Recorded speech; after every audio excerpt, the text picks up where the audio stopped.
تو یہی تو بدعت ہے. اب آ جائیے مشورے پر. مشورہ کرتے ہیں روزانہ. پہلی بات, حدیث میں روزانہ مشورے کا ذکر ہی نہیں ہے. اللہ کے نبی روزانہ مشورہ کرتے تھے. اللہ کے نبی روزانہ کبھی ایسا نہیں ہم نے دیکھا کبھی کوئی خاص معاملہ مشورہ کر لیا. یہاں روزانہ مشورہ ہوگا. اور بڑے میں افسوس کے ساتھ کہہ رہا ہوں, مشورے غیبت کا اڈا بنے ہوئے ہیں. مشورے غیبت کا اڈا بنے ہوئے ہیں. امام صاحب کیا کر رہے ہیں, مؤذن صاحب کیا کر رہے ہیں, باقاعدہ مشورے میں پلاننگ ہوتی ہے امام کو ہٹانے کی. مشورے میں امام کو ہٹانے کی پلاننگ ہوتی ہے. یہ میرے ساتھ ہوا ہے, یہ میرے ساتھ یہاں بھی ہوا ہے اور بھی جگہ ہوا ہے. مشورے میں پلاننگ ہوتی ہے, امام کے خلاف سازشیں ہوتی ہیں, مشوروں کو غیبت کا. تو تبلیغی جماعت کا کام غلط نہیں ہے. ان لوگوں نے اپنی حرکتوں کی وجہ سے تبلیغی جماعت کو بدنام کر دیا ہے, اس کے کام کو غلط کر دیا اپنے طرز عمل کی وجہ سے. اب کیا ہے, مشورے کو لازم پکڑ لیا ہے. کیا کر لیا ہے, مشورے کو. چاہے کچھ بھی ہو جائے مشورہ ضرور ہوگا. چاہے کچھ بھی ہو جائے مشورہ ضرور ہوگا. آندھی آ جائے, طوفان ہو جائے, ارے بھائی کبھی کبھار ڈیلے کر دو, کبھی کبھار چھوڑ دو. لازم کیوں کر رکھا آپ نے؟ نہیں جی, آندھی آ جائے, طوفان آ جائے, فساد ہو جائے, دنگے ہو جائیں, مشورہ ضرور ہوگا. بھائی یہی تو بدعت ہے, لازم. اب کیا ہے, تعلیم. ظہر کے بعد تعلیم ہوتی ہے. ابھی جمعے کا بیان ہو جاتا ہے.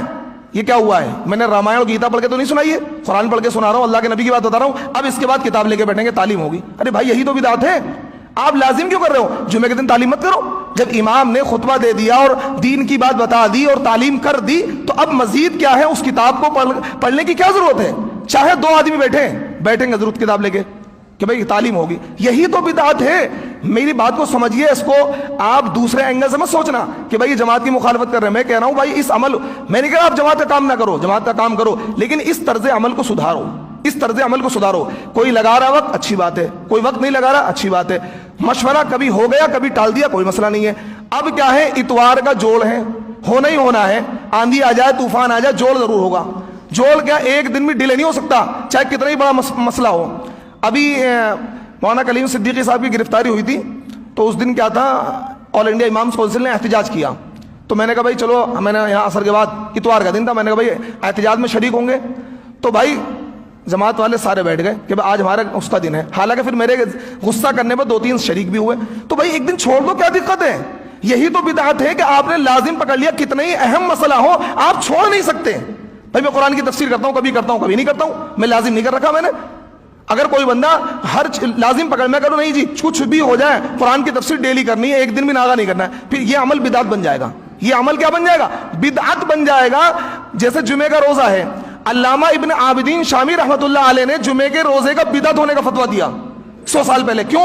اس دور میں لوگوں نے جمعے کے روزے کو لازم کر لیا تھا کہ کچھ بھی ہو جائے جمعے کا روزہ رکھنا ہے. انہوں نے کہا جمعے کا روزہ, جبکہ حدیث سے ثابت ہے, انہوں نے کہا بدعت ہے. کیوں؟ لوگوں نے جمعے کا روزہ کی سنت ہے, آپ اس کو لازم کرو گے کہ نہیں جی رکھنا ہی رکھنا ہے, تو اس عمل کو بدعت بنا دے گا. تو آپ شریعت کے مزاج کو سمجھیے, شریعت کے مزاج کو سمجھیے. جو چیز جس درجے کی ہے, مشورہ لازم نہیں ہے, 3 دن لازم نہیں ہے, 40 دن لازم نہیں ہے, چلہ لازم نہیں ہے, جماعت کا کام لازم نہیں ہے, تعلیم لازم نہیں ہے, کبھی کبھار چھوڑ بھی دیں, ہفتے میں 10 دن میں, مہینے میں 1 آدھ تو چھوڑ بھی دیں. اس کو اس درجے لزوم کے نہیں جی کرنا ہی کرنا ہے, کرنا ہی کرنا ہے. آپ کے اس عمل نے تبلیغی جماعت کے کام کو نقصان پہنچایا ہے. بھلے ہی آپ کچھ بھی سمجھتے ہیں کہ آپ فائدہ پہنچا رہے ہیں, آپ اس عمل کو بدعت بنا رہے ہیں. آپ کی شدت نے, اس جہالت نے اس کام کو نقصان پہنچایا. تو سعودی گورنمنٹ نے کہا ہے کہ یہ جو ہے یہ بدعت کا دروازہ یہ لوگ کھول رہے ہیں. اور یہ بات میں کہہ رہا ہوں, یقیناً انہوں نے اس عمل کو بدعت بنا دیا ہے اپنے لازم کرنے کی وجہ سے. آج یہ لازم کرنا چھوڑ دیں, بدعت نہیں ہوگا. ایک بات. دوسری بات, سعودی گورنمنٹ نے یہ بات کہی کہ تبلیغی جماعت کے لوگ جھوٹے قصے بیان کرتے ہیں. کیا کرتے ہیں؟ جھوٹے قصے بیان کرتے ہیں, جھوٹی کارگزاری. ایک صاحب جماعت میں گئے, ان کے پتھری تھی, فرشتے آئے, آپریشن کر دیا, پتھری ٹھیک ہو گئی. ایک وہاں تھا, اتنا سا کیا ہے, ایک دیگ تھی, 500 لوگ کھانے والے تھے, اس میں یوں ڈال دیا, کیا اتنا سارا کھانا ہو گیا, سب کو کافی ہو گیا. طرح طرح کے من گھڑت واقعات. مولانا صاحب بچے تھے اور کیا ہے, ہیلی کاپٹر جا رہا تھا, انہوں نے انگلی دکھائی, ہیلی کاپٹر رک گیا. اور ایک کیا ہے, ایک واقعہ اور سناتے ہیں جو میں نے اپنے کانوں سنا ہے کہ ایک مرتبہ کیا ہے, گاڑی سے ایکسیڈنٹ ہو گیا, ایک بندہ مر گیا, پیچھے سے مولانا صاحب کی گاڑی گزر رہی تھی, پولیس والوں نے پکڑ لیا. پکڑنے کے بعد میں مولانا کو گرفتار کر لیا. مولانا نے کہا مردے سے پوچھ لو, مردہ خود ہی بتا دے گا. مردہ زندہ ہو گیا, اس نے کہا کہ میرا ایکسیڈنٹ اس گاڑی سے نہیں ہوا ہے. تو یہ من غلط قصے, جھوٹے قصے بیان کر رہے ہیں. تو یہ بات صحیح ہے, یہ سعودی گورنمنٹ نے جھوٹے قصے بیان کرتے ہیں. میرے ساتھ ایک واقعہ پیش آیا, میں وہ ممبر پہ بیٹھا ہوں, جھوٹ نہیں بولوں گا.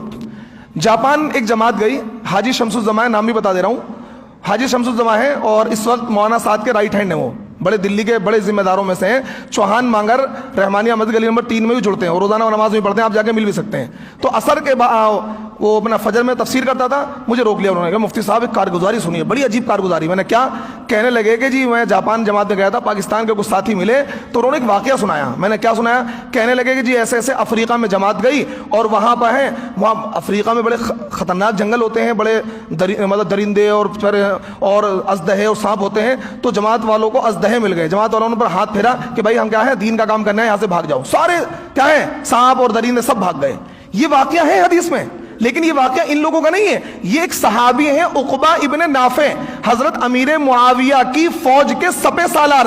انہوں نے پورا لشکر روانہ کیا تھا افریقہ کو فتح کرنے کے لیے. تو افریقہ کے جنگل میں عقبہ ابن نافع کا جب لشکر پہنچا ہے, انہوں نے افریقہ کے جنگل میں خیمے نصب کیے. تو وہاں کے لوکل لوگوں نے کہا کہ جنگل میں مت ٹھہرنا, بہت ہی خطرناک جنگل ہے, شیر شیرنیاں درندے اور چیتے اور ازدہے ہیں, تمہیں کھا جائیں گے. تو انہوں نے کہا کہ ہم اللہ کے نبی کے غلام ہیں, ہمیں کوئی چیز نقصان نہیں پہنچا سکتی ہے. انہوں نے خیمے نصب کیے اور ایک اعلان کیا, ایھا الحشرات والارض. انہوں نے کہا اے چرندوں پرندوں درندوں خونخوار جانوروں, یہ اعلان سن لو, نحن اصحاب رسول اللہ صلی اللہ علیہ وسلم, ہم اللہ کے نبی کے غلام ہیں, اللہ کے نبی کے ساتھی ہیں. اگر کسی نے ہمیں نقصان پہنچانے کی کوشش کی تو ہم اسے قتل کر دیں گے. تاریخ گواہ ہے, تاریخ کے اندر لکھا ہوا ہے. عقبہ ابن نافع کے اس اعلان کے بعد درندے پرندے شیر شیرنیاں چیتے ازدہے سب نے جنگل خالی کر دیا, اور انہوں نے صحابہ نے اور تابعین نے وہاں پڑاؤ ڈالا.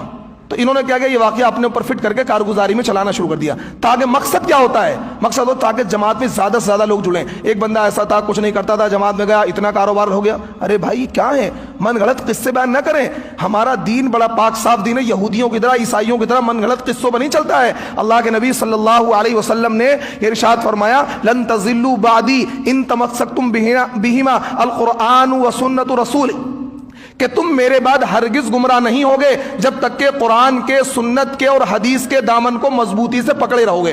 تو حدیث اور قرآن کو مضبوطی سے پکڑے رہو, گمراہ نہیں ہوگے. تو اس لیے ضرورت اس بات کی ہے کہ تبلیغی جماعت اپنی اصلاح کرے, اپنی ان حرکتوں سے باز آئے, جھوٹے قصے نہ بیان کرے, 3 دن کو 40 دن کو لازم نہ کرے. اگر کوئی جماعت کا کام کر رہا ہے تو نور علی نور ہے, اگر کوئی نہیں کر رہا ہے تو اس کو شدت اختیار نہیں کرنی چاہیے کہ نہیں جی تم جماعت کا کام نہیں کر رہے ہو, کچھ بھی کر لو, کیا مغفرت نہیں ہونے کی, بخشش نہیں ہونے کی.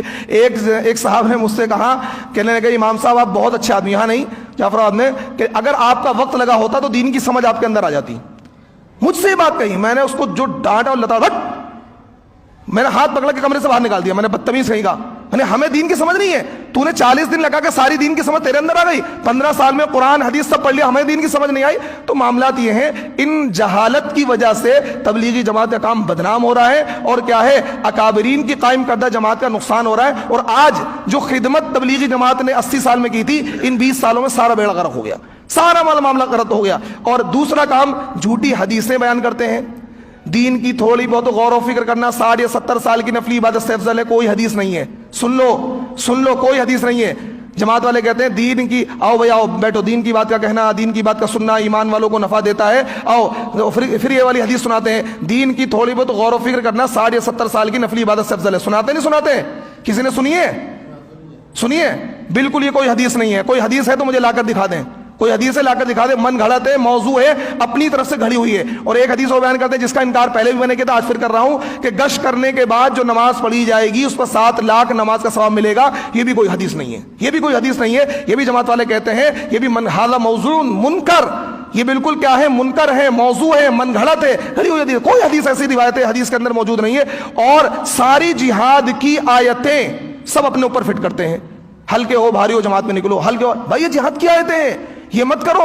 یہ بات یاد رکھو, میں تمہارا مخلص دوست ہوں. جماعت والوں سن لو, بھلے تم مخالف سمجھو, میں تمہارا مخلص دوست ہوں, تمہاری اصلاح کر رہا ہوں. کوئی امام تمہاری اصلاح نہیں کرے, اسے پتا میری امامت چھن جائے گی, میرا بوریا بستر گول ہو جائے گا, مجھے اس بات کی کوئی پرواہ نہیں ہے, کوئی پرواہ نہیں. میں صرف تمہارا, کیونکہ تمہاری غلط باتوں میں جو تمہیں ٹوک رہا ہے وہ تمہارا مخلص دوست ہے. اللہ کے نبی صلی اللہ علیہ وسلم نے ارشاد فرمایا, من فسر برائے القرآن فلیتبوأ مقعدہ من النار, کہ جو رائے سے تفسیر کرے گا اپنا ٹھکانہ جہنم میں بنا لے. اللہ کے نبی نے ارشاد فرمایا, من کذب علی متعمدا فلیتبوأ مقعدہ من النار, کہ جو اللہ کے نبی کی طرف جھوٹی نسبت کرے گا, جھوٹی حدیث بیان کرے گا, اپنا ٹھکانہ جہنم میں بنا لے. یہ 2 چیزیں اپنے ذہن میں رکھیں, اور کسی بھی بات کو بیان کرنے سے پہلے بہت محتاط رہیں, اور اس کو پہلے علماء سے تصدیق کر کے پھر بیان کریں. انشاءاللہ آپ اصول کی روشنی میں کام کیجئے.